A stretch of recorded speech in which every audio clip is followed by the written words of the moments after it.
You all saw the footage.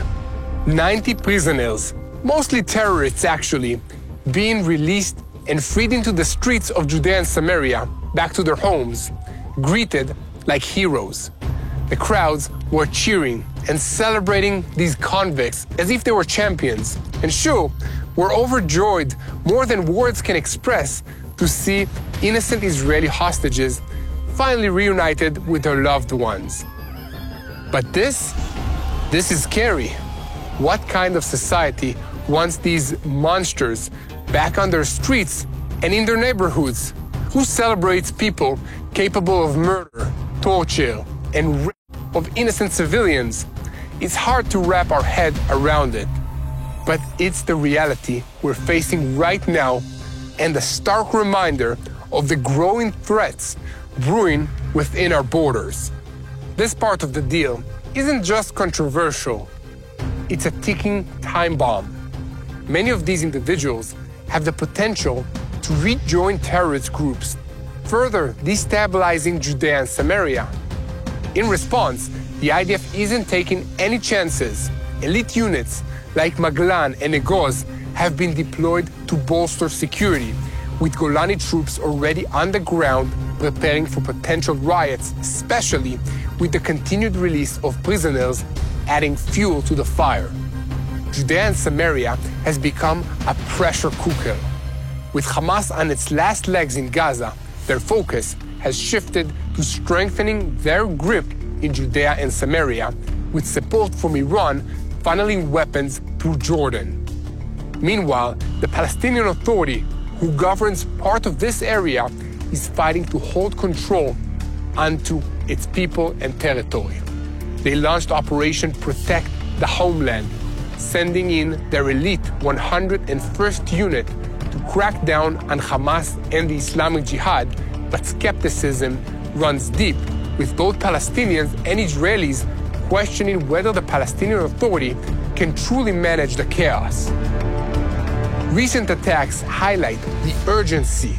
Just weeks ago, an 83-year-old woman was murdered in Herzliya, and terrorists ambushed a bus, killing 3 Israelis and injuring 8 others. These violent incidents highlight the growing dangers spilling out of Judea and Samaria. For Israel, defending Judea and Samaria is no simple task. This isn't like Gaza or Lebanon. This fight is happening within Israel's borders, in densely populated areas, making every move complex and fraught with challenges. I'm heading to meet Mati at a breathtaking viewpoint where you can see deep into the heart of this region. We'll dive into the realities on the ground, but before we go further, don't forget to like, share, and subscribe. Your support helps us spread the truth to those who need to hear it.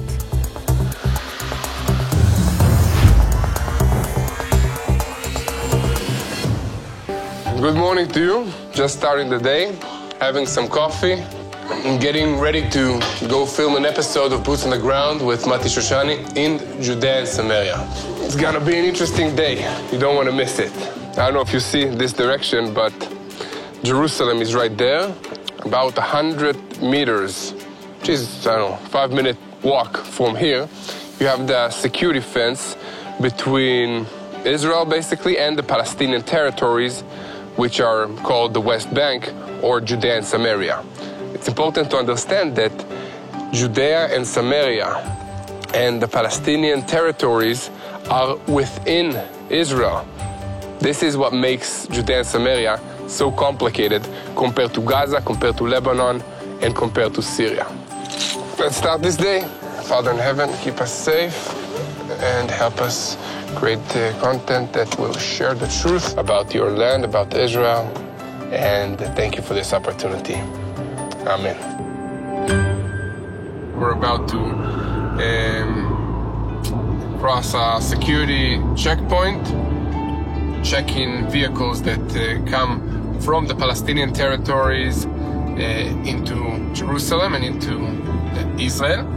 If you're wondering what is this huge concrete wall just next to me, and this is the part of the security fence protecting Israelis from terrorists on the Palestinian villages of Judea and Samaria.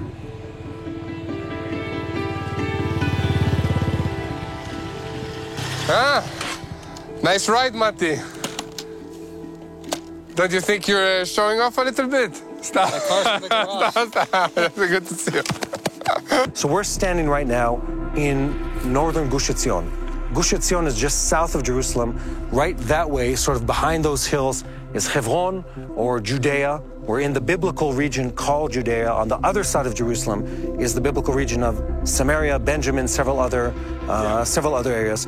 This is where most of the stories of the Bible took place. Yeah, what is Bethlehem? Bethlehem is right here, right? Bethlehem is 2 hills that way. Yeah. Hebron is 1.5 hills that way.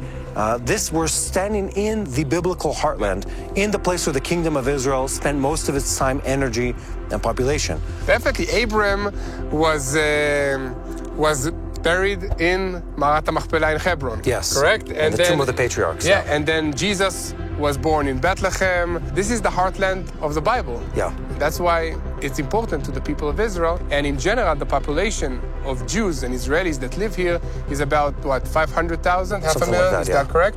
And then we have an extra 2 million Palestinians. Unlike West Jerusalem, unlike Tel Aviv, this part of the country, Judea and Samaria, was under Jordanian control after the inception of the State of Israel. Yeah. So between 49, the end of the Independence War, and 67, the end of the Six-Day War, Judea and Samaria is under, and I'm going to use this word carefully, illegal occupation by the Jordanians. Yeah. They take over this land. They were never a side to this war.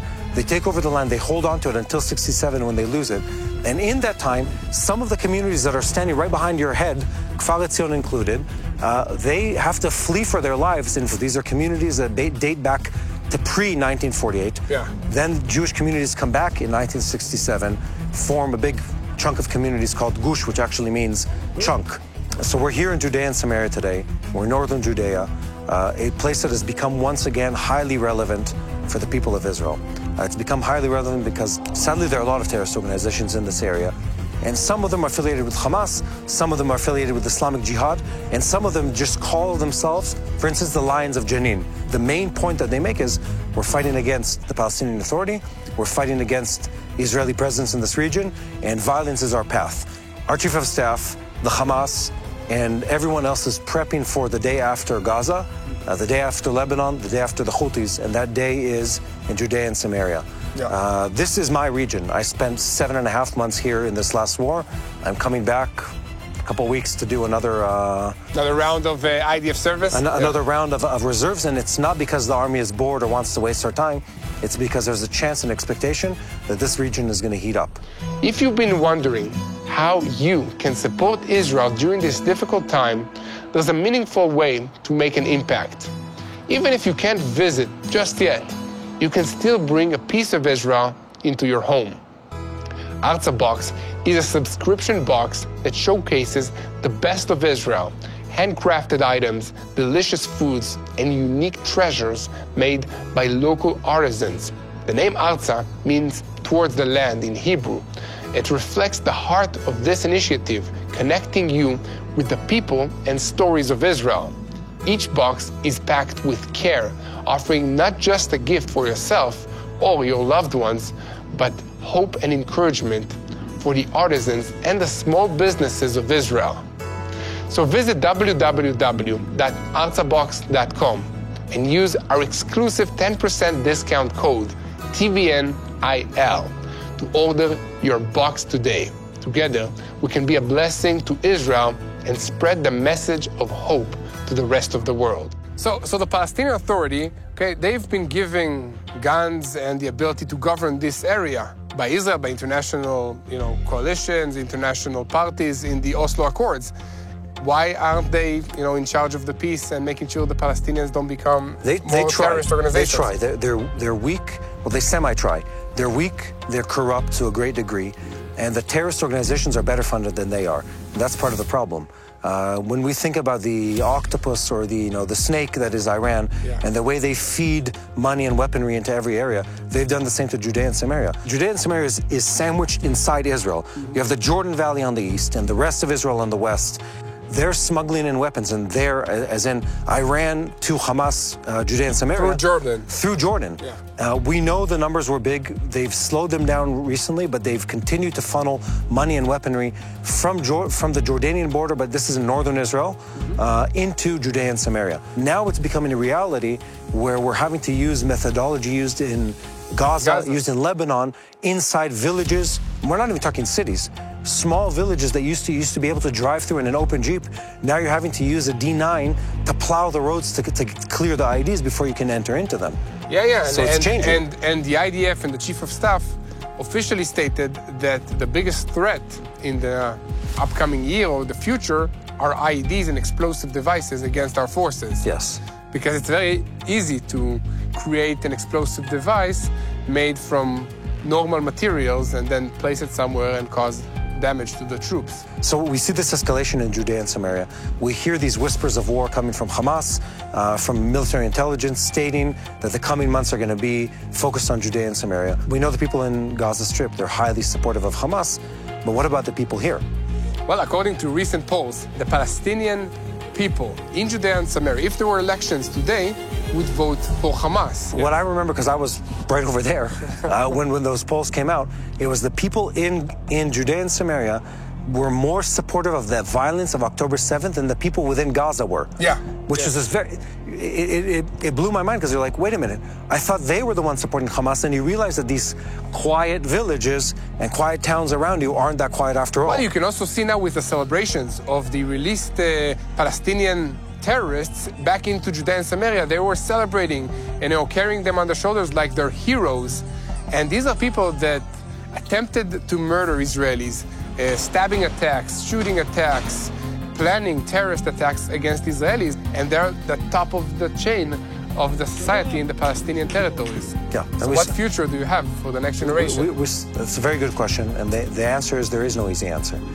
Something that always has to be reminded to people outside of the country, there is no border between the Jewish communities and the Palestinian communities. Exactly. We're standing here, that's a Jewish community, that's a Palestinian community. No friends between them, just so you know. Do that. Yeah, let's have some coffee. But before that, just tell our viewers that they need to subscribe. Enough, Tomer, enough. Subscribe, share, and click this little bell icon so you never miss an episode of Boots on the Ground. Thanks. And as Israelis, you might know, we have a certain psychological flaw where every time there's a view, we must have coffee. We used to call this Turkish coffee, but since the Turks are no longer our friends, we'll just call it Arab coffee.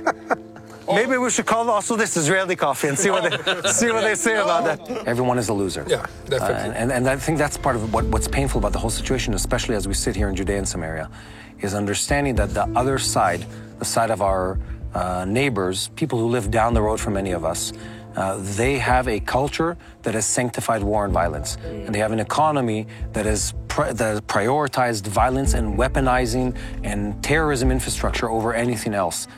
Iran's fingerprints are visible everywhere we look. We're sitting on a hilltop within Judea and Samaria, within Israel or IDF-controlled terrain.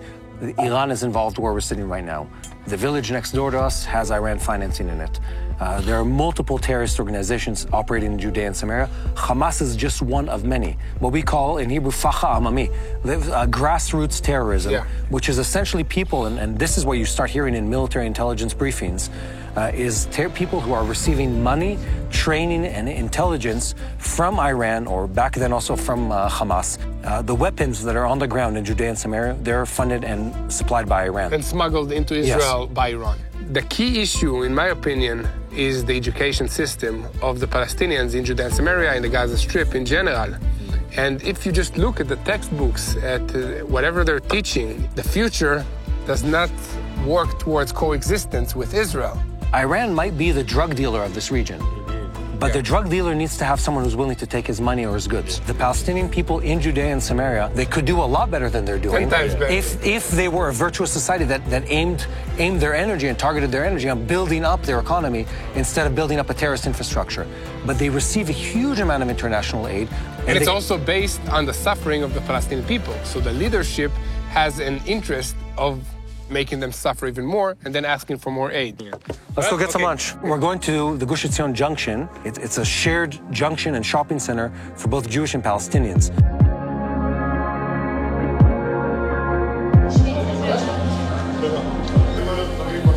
I'm hungry, Mati. We're gonna have shawarma.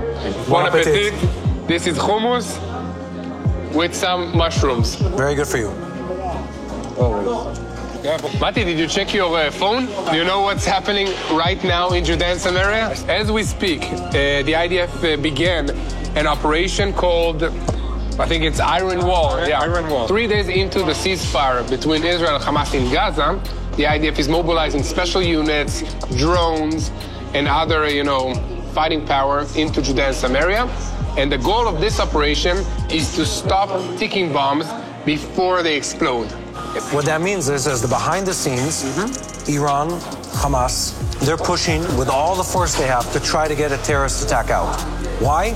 Because they want to humiliate Israel during the ceasefire. Exactly. And we're preemptively going in to try to prevent exactly that. And according to Palestinian sources now, there are 6 Palestinians that were neutralized in these Israeli attacks and 35 wounded. Let's remind everyone what's been going on in Jenin. So Hamas is fighting the Palestinian Authority, and Palestinian Authority is fighting Palestinian Islamic Jihad. So there is a Palestinian civil war going on in Judea and Samaria, as well as an attempt to rearm the Palestinian terrorist groups by Iran to attack Israel. This is the situation. It's very messy. And the clashes are incredibly violent. And this is going to be the next focus of the IDF for the foreseeable future now. But, we're talking about all this war and terror attacks and negative stuff.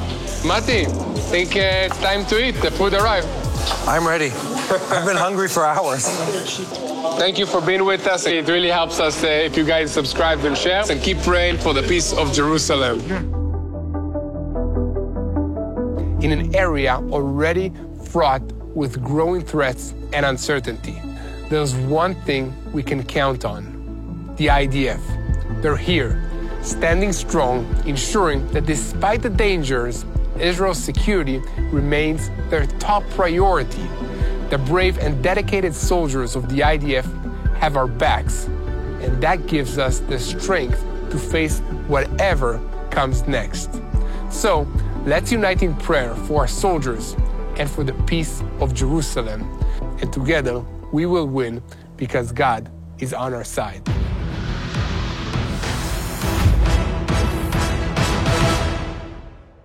Hello, this is Mati here in Jerusalem with TBN Israel. This is Yair Pinto from TBN Israel here in Jerusalem. TBN Israel is keeping viewers informed with Israel-focused news, culture, and what God is doing in this land. Support TBN Israel today online at tbn.org/Israel. Thank you.